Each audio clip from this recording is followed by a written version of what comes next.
Hey, friend. So it is basically sundown. It's early evening almost. It's basically going dark. But I have a message that I want to share with you. So, yesterday I was sitting in prayer and I really have not been posting a lot lately. And I just felt this kind of put on my spirit, put on my heart that it's for me, but I also know that if it's for me, it could help somebody else. So I'm gonna read it aloud, and I hope that you get something from it. So it says, "You don't believe that you're inherently good. You feel the need to people please and put on an extra sweet, convenient, amicable persona to make yourself acceptable and palatable to as many people for as much of the time and as much as possible. And you might truly be a kind and giving and generous and sweet person. However, you haven't even given yourself an opportunity to know what you really like, who you really are. You're a chameleon, a composite of what other people have told you will make you likable, what other people have told you is acceptable.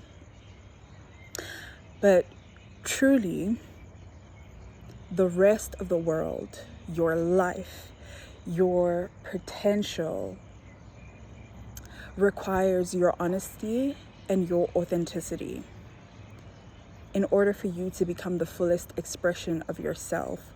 You need to be the real you. And not to frame this message within the lens of other people or to give it an external gaze, but because that's what we've been doing. But most people respect authenticity and honesty more than they do, more than like desperation, more than that emotional hunger to be accepted that we often lead with as people who've experienced neglect and rejection, especially in early childhood. There's a hidden ask in being a people pleaser, a hidden request. Like, despite the fact that we pretend to not have needs or wants or preferences and, being easy to get along with, the hidden request is, if I please you, will you choose me? If I sacrifice myself and become who you want me to be, will you see, love, validate, affirm me as long as I am this acceptable, pleasing version of myself? Will you love me? And the tragedy in that is that because you don't even know yourself, you're not even giving the real you an opportunity to experience love. This false version of you that you're presenting to people, they might love that for a moment, but because it's empty, it's fickle, it's shallow. It might be like well woven and you've created it, you spent years curating this external image, but because it isn't the real you, there's no depth to it, there's no nuance to it. It's almost this like 2D, like lopsided, incomplete version of yourself, and you still wind up feeling empty because they don't know the real you. You still wind up feeling unloved and alone because the people who you want to love you don't even know the real you because you're not being honest.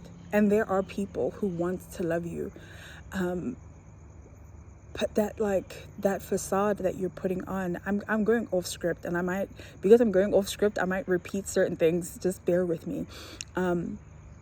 But this version of yourself that you've curated, like, they can't access the real you. Even if they want to love you, they can sense that you're presenting a false self. And some people have gone to the extent of describing that as like feeling manipulated, feeling like they're being almost lied to. And some people will just distance themselves. Like it can repel people who are genuine and attract people who are exploiters. It can also draw people who understand why you use that as a survival mechanism. You'll draw in people who resonate with that same level of functioning, and maybe you can like hold hands and help each other out of that maze. But more often than not, the people who you're seeking approval from, they can sense that disempowerment that you're radiating, that hunger, that desperate sense, that desperate hunger for validation, and that desire to be seen and like acknowledged by them. And like it can be very emotionally demanding unintentionally, because it's like the hunger, if you know it, you know it. The hunger is so deep, the hunger is so like, it's so gripping that like the people who like really don't want to hurt you, and like maybe they're looking for just something more casual, they wanting to take it slow, that kind of death grip that you can sometimes have, because connection can feel so scarce and rare that you just want to like grip onto them by any means necessary, hence the people pleasing. Like that, it can be so like, I don't know, it just like, I don't know how to describe how it repels people, but they can like feel that, and it feels like such an obligation to some people that they're like, ooh. But some people will see beyond that and they will choose to stay. But I think that matters less than you actually learning how to love, embrace, and accept yourself unconditionally, so that whether people see, love, acknowledge, accept you, you have already given that to yourself. Let's keep going. So yeah, so the last thing I was saying is that you don't even know yourself enough to be fully and authentically you. And I acknowledge that it's hard to drop the mask. It's hard to drop the facade, to release the persona that you've worked so hard to create as a child, because your early childhood told you that love was conditional, and it was contingent on you being likable, on you being approved of by the people around you. Like, as with all of us, our whole self-concept and our notion around identity is built on how people perceive us. And if people don't like us or respond well to us, especially in early childhood when we're supposed to be receiving unconditional love and being affirmed and encouraged, if we don't get that, it feels like, oh, I need to create a version of myself that will be, because your survival is tied to the people around you. Okay, we're social animals. Okay, so our identity forms in relation to the people around us. But if that's not an affirming experience, we cut off pieces of ourselves and create this warped version of our identity that kind of makes us feel empty and alone, regardless of like how many people we're surrounded by. Anyways, so I'm like, my heart is going out to you in the same way that it's going out to me, because the only reason I'm able to articulate this in this way is because this is what I was living in for a long time. Anyway, so you have worked so hard to create this persona but what you don't know, what you haven't yet understood, is that love was never supposed to be earned. It was supposed to be given freely. And you just so happened to be born into a family where they were either not able or willing to give you unconditional love, to see your value fully, to understand the preciousness of your life, like, and your inherent value, not love that you had to earn, not love that you have to compromise for, not love that you had to, like, there's a mosquito, not love that you had to like placate people for, stay on edge or emotionally caretake others so that they might be emotionally available to you. Not all that, just the inherent sense of feeling like a valued and valuable human being in relation to the people around you. And so it's hard to drop the mask, because you're like, if they didn't love me, who will? Like, they're obligated. That's my family. Like, they're obligated to love me. And if they can't love me, as a baby, as, you know, a magical, sweet little, completely unique being, never existed before, will never exist again with your consciousness and unique be like, you know, like the miracle of you. They couldn't see and acknowledge the miracle of you. And so you think, oh, it's not possible for anybody else to love me. Like, you can't even fathom or imagine a world in which a person who isn't tied to you by blood would ever truly like accept and embrace and love you fully. And I'm saying, don't look at the like people that don't exist yet, or the people in your past, the people in your family, the people in your future. There's all kinds of people. But what I want to point your attention to is how those experiences, those dynamics, those relationships framed your relationship with yourself, framed your identity, framed your sense of well-being between you and you. Okay? I hope that makes sense. Okay. Let's get back on track. So, because love was not freely available, you have learned to adapt in a way that is self-sacrificing, in a way that is people-pleasing, in a way that is willing to tolerate violence and harm, self-silencing, self-abandonment.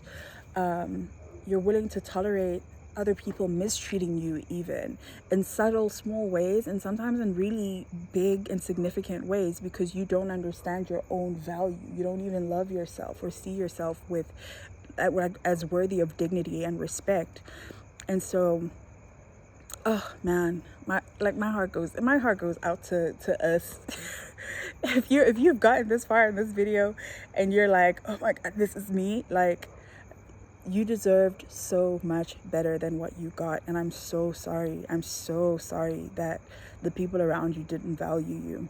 I want to really encourage you to embark on this journey of you learning how to love, acknowledge, embrace, accept, affirm yourself, and speak to yourself with kindness and hold yourself with positive regard, regardless of how other people are responding to you, regardless of where you are in your life, regardless of what you have and haven't accomplished, like the external markers that other people use to gauge whether or not we're worthy of love. Like, I need you to like set that aside for a hot moment and really just focus in on like seeing yourself as that little baby who just needed like to be seen. Like, all the times you felt abandoned, all the times you felt unacknowledged, all the times you felt alone in your grief, in your sadness, in your whatever it is that you were processing. Like, go back and view that child with compassion. Give her empathy, affirm her, love her, encourage her. It's still you.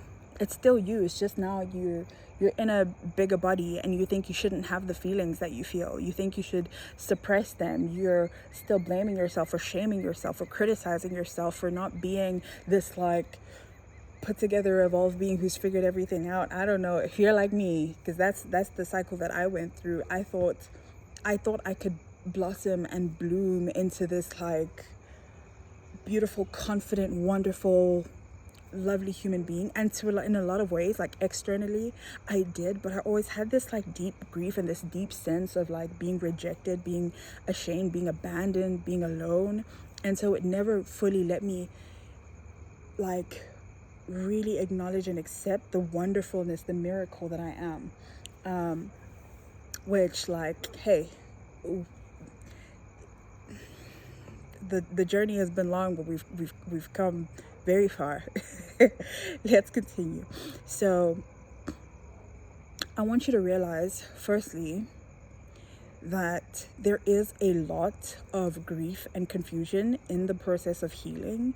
You don't just, for me personally, it wasn't just about saying affirmations in the mirror or thinking positive or just like ignoring the grief and the pain. Like, it doesn't go away. Like, when you push it down, when you ignore it, when you try to fill it with people drinking, any forms of addiction, any kind of like compulsive behavior, that, I promise you, the emotional hunger, it is such a, like, it's this like gaping wound in your soul that literally cannot be filled with anything but God and self-love. Like, there will be many things that will give you a sense of pleasure, but they will not fill your cup. Like, they will not fill you up to the point where you can feel complete content, where you can feel whole, lacking nothing, which you inherently are. But your life has convinced you that you aren't. And so long as you are searching outside of yourself, outside of your faith, to be fulfilled, for your cup to be, poured into, you're gonna keep getting hungry again. You're gonna keep feeling empty again, because the things that you are running to by default are not fulfilling. They're not sustainable. And in some instances, they actually are causing you harm. So I want you to know that even if it is painful, even if it is difficult coming home to yourself, acknowledging yourself, accepting yourself, kind of sitting with that grief of abandonment, that you are worth it. Okay. Lastly, I don't know if I'm gonna edit this, but there's somebody walking past, I'm not sure.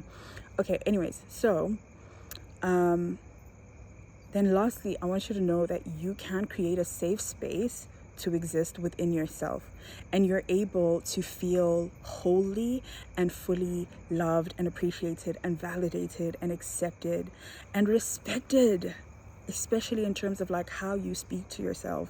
If while you're on this journey, like the entire time you're like shaming yourself, you're criticizing yourself, it's gonna take you a lot longer to get to the version of you that you've been imagining, the version of you who you think you would have been had you not experienced your trauma, and the version of you that you see mirrored in other people, but you can't figure out why you can't let yourself be that person. The confident you, the self-fulfilled you, you're not going to get there by beating yourself up. What's going to allow you to build the emotional resilience that you need to be that confident, to be that outspoken, to be that outgoing, is you completely and unconditionally loving and affirming and accepting and acknowledging yourself. It is going to be you pursuing a relationship with your creator directly, with that hey, I know there are so many perceptions around there's so many opinions around who God is. That's not what I'm getting into. I am affirming and how do I say this? God wants relationship with you. He wants you to know who you are in him and who he designed you to be. And regardless of your frame of reference around who God is, God loved you before your parents saw you, held you. Okay? He is literally the force that is sustaining your very life, beating your heart, filling your lungs with air. He's designed you and everything else in the world around you. And luckily for us, he didn't create us and leave in debt. He's actually like a present help. He's actually a present and loving father, a present and loving being that you can have a relationship with, that you can communicate with literally at any time. And so I want you to pursue that. Pursue understanding yourself and pursue the knowledge and understanding of who God has designed you to be. Because no one can take that away from you, regardless of what other people say or do, how they respond to you, how they make you feel momentarily. If your identity is rooted in God and in unconditional self-acceptance and like forgiving the people that have caused you grief, as in letting them go, freeing them from the responsibility of loving you, and knowing that that responsibility now and forever like is for like it will forever be in the hands of your creator and in the hands of you, your primary lifelong internal companion. Okay, you being a safe space within yourself is what is going to free you of looking to other people to feel that emotional hunger.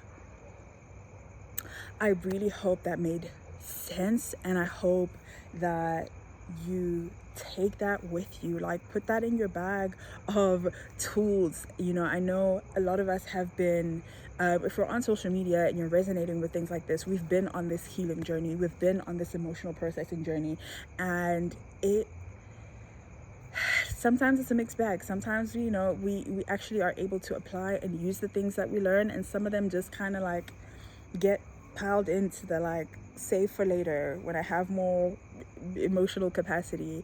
But I promise you, if you can take those two things, that you like be filled by your faith and be an ally to yourself. I want to say that in as many ways as possible, because I promise you it will help you.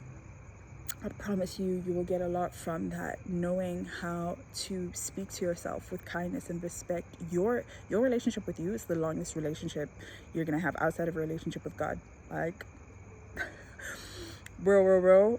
Like, and so how you speak to yourself matters.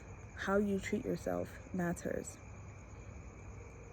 You know, like the pain and grief that we're carrying was initiated by who other people were to us or who they weren't to us. And so we have to then say, oh, the trauma I've been carrying is relationally charged. The longest relationship I will ever have with another being, with a being, not another, I guess, is with myself. And how I treat myself, who I am to myself, is going to determine whether or not I re-perpetuate, relive that same trauma, that same pain, that same grief, or can I use my words? Can I use my presence? Can I use my faith to be a source of love, of healing, to be a soothing balm to my own emotional wounds? Can I be a loving presence to myself? Anyways, I pray that the Lord go with you in all your ways, that you continue to pursue your own wholeness, because you deserve that.